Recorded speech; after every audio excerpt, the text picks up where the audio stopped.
the elders. So they plucked out his eye, took his land and fortune, left him to die.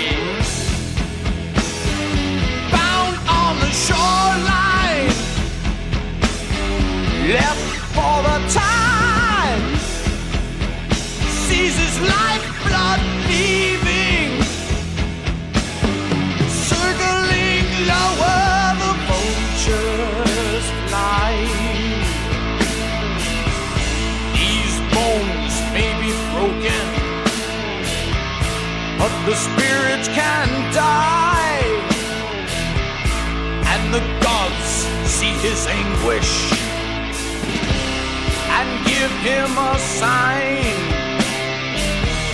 From the floor of the ocean, the ship of the lost souls rise, and they take him where no one sleeps, while the undead cry.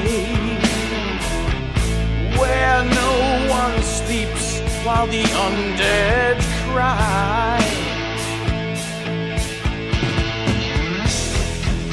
And in the world above, the elders sing. On his land they live. Let death bell ring. He was met at the gate of Hades by the guardian of the lost souls, the keeper of the unavenged. And he did say to him, Let ye not pass, Abaddon.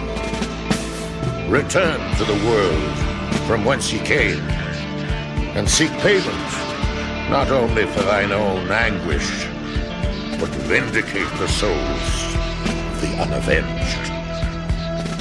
And they placed in his hand a sword made for him called Vengeance, forged in brimstone and tempered by the woeful tears of the unavenged.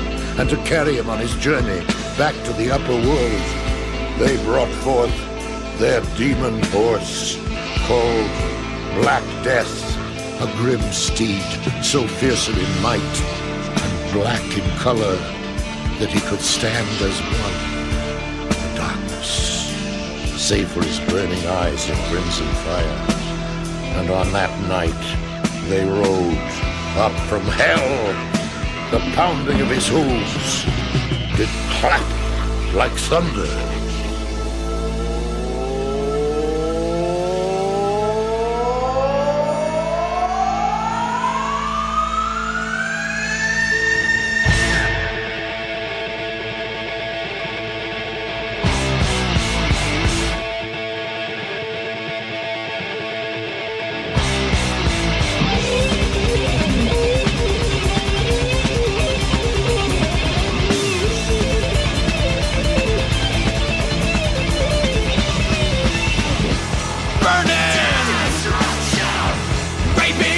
And wives, in blood I take my payment, in full with their lives.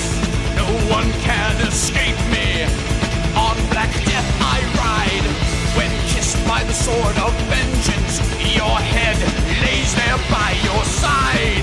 I take the lives of all that I once knew.